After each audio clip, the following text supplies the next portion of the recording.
Hello, so as you probably saw by the title, I tried experimenting and I tried posting 80 pieces of content within a 4-week period across Instagram, TikTok, LinkedIn, and YouTube. I had the goal of posting 80, but I actually posted 60. And you might be asking, why did I do such a thing? I did this because, as you've probably heard by now, everyone is saying volume or do more in less time in order to get faster results. And we're all being told that we can get better results if we pump out content like popcorn machines at the movie theater. Okay, that's literally what everyone is being preached these days. I believe this organization should be putting out somewhere in the ballpark of 2,000 to 5,000 pieces of content across 7 to 10 channels on the internet a day. You want to do tons of volume with tons of feedback. It's quantity first, so you just have to put out a lot of stuff. I always put out as much content as I possibly can and have people come to me. And it makes sense, the reasoning behind it makes sense. If you do more in less time, then you're obviously getting more done faster. The reasoning behind it makes sense, it's not rocket science. So obviously, I tried it. And like everyone else is doing, I tried posting a bunch of business-related self-help content. However, this experience taught me that I never want to do that again. Unless I have a team of editors or producers or absolutely nothing else on my plate, I will not be doing that again. I realized that it's not natural or effective to be able to create that much content in such a short period of time, all on your own, especially if you want something that's quality. It takes creative energy, and creative energy takes up a lot of mental real estate. So I was left with a bunch of content, business-related content, that I wasn't particularly happy with. I ended up having like so much anxiety about these videos that I was posting online because I wasn't particularly proud of them. And it kind of left me feeling like, what is the point? Literally, what is the point of distributing something that I'm not proud of and that I'm not happy with? And it made me have a massive epiphany. It made me realize that I wasn't being authentic. It became blatantly obvious to me that I was making content just to make content. And then that's when I saw it all around me. So many people are making content just to make content. I realized I was becoming one of those people that was posting something just because they needed to post something for the day, rather than being someone that actually had anything unique or novel to add to the conversation. I realized that I was just being a copycat. And as I said earlier, what is the point? That is literally wasted energy, because being a copycat is not going to get you anywhere. So there's so many copycats, and I'll admit it, I had been acting like one of them. If you look at my channel, I had been making a bunch of business related type content and how-to content, because that's what I had been told what works by the Alex Hormozis and the Dan Koes of the world.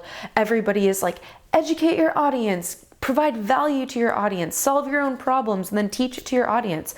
And I was doing that, and I think their messaging needs to be taken with a grain of salt, because I was taking that quite literally and almost copying their exact content format of just like giving advice. And that's fine. It's natural to copy and mimic things when we're first starting out. The thing is I'm not the only one doing this. There are a lot of people following and copying these big creators, and we see it everywhere. The internet is literally flooded with self-help content and people giving you unwarranted advice. We're copying their business guru persona when really that might not be who we are at all. Everyone is trying to build a brand around building a brand and how to improve, and which I absolutely love it, and I think it's necessary because that's how I learned. But we need to realize that everyone, that's the message of today, is everyone is doing this. And we should already know that everyone is doing this because, as I said earlier, we see the Alex Hormozis and the Dan Koe videos. They all have 100,000 views beneath those videos.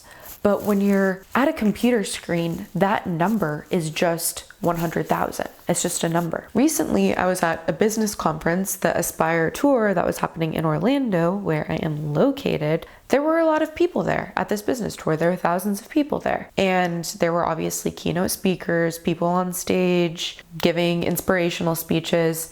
And there were a lot of speeches around building a brand. And there were thousands of people in this room next to me, all being told the same thing by the person on stage. And I think that's when it really was hammered into me. I was like looking around, I was like, man, competition is fucking fierce. Because you see that 100,000 number on the screen, but being around all these people that are taking and implementing the same advice, that really nailed the idea into me that you have to be authentic and you can't be a copycat, and you need to be genuine and find something that you yourself are inspired by. Don't be inspired by somebody else and mimic them. Find what you're inspired by and be genuine. And although it might seem obvious, I realized that I should write and speak about things that inspire me.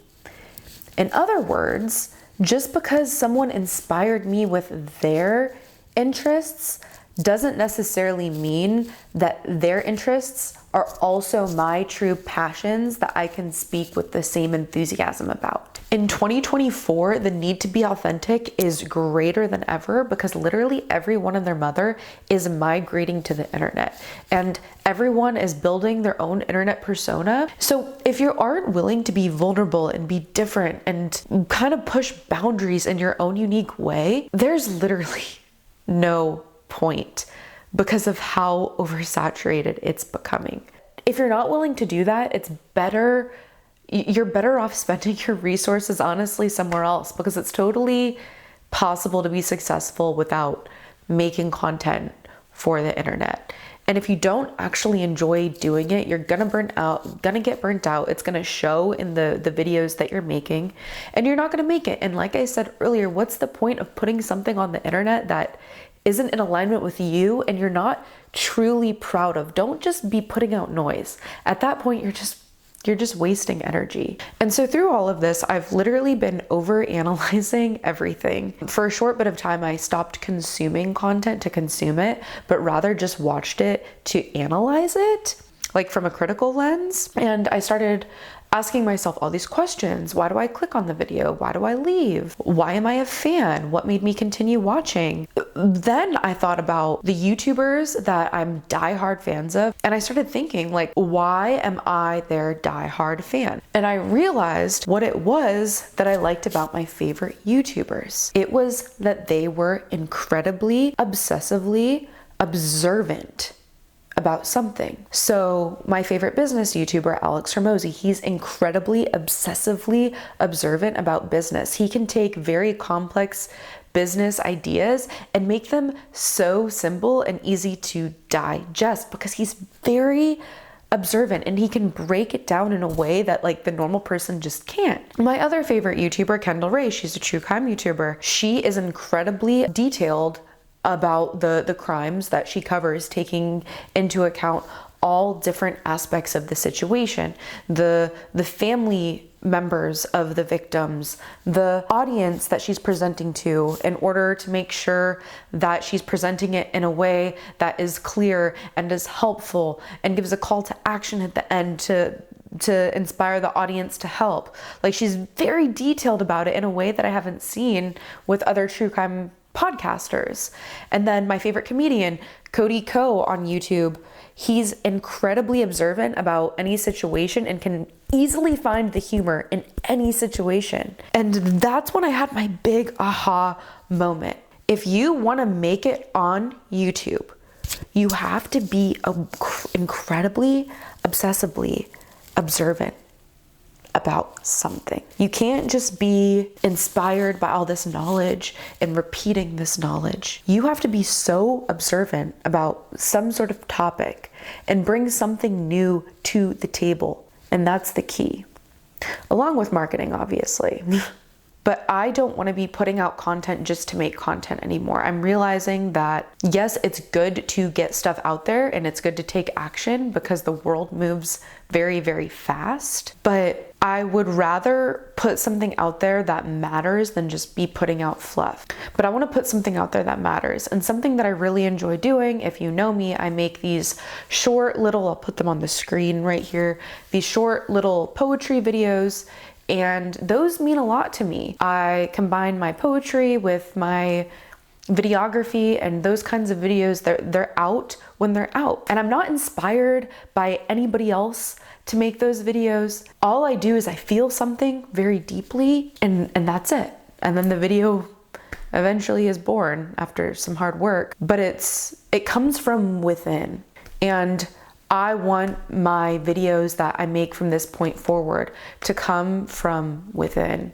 I want to be vulnerable with the world. I don't want to tell the world what to do. I want to be vulnerable with the world through my artistry. And I hope other people will want to do that, because I think that's really beautiful. And I think right now the world needs a lot more vulnerability on the internet. And I feel like I wasn't contributing to that.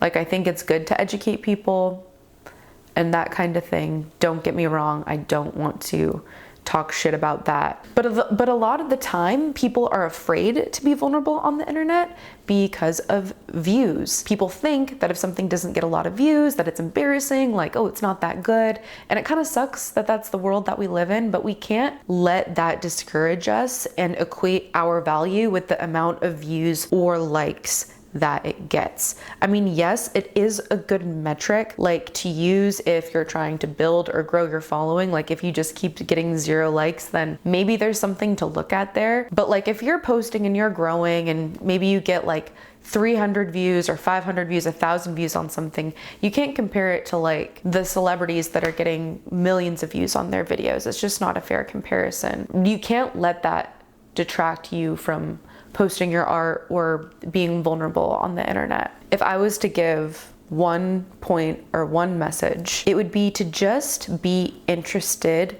very interested about something, and that will make you interesting.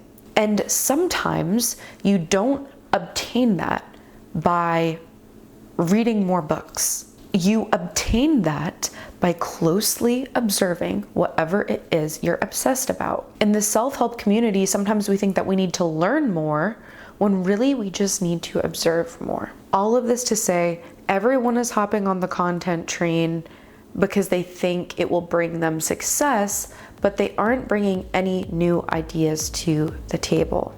So if you're looking to make content, ask yourself, are you doing it because it's something that you genuinely want to do? Or are you just following the crowd?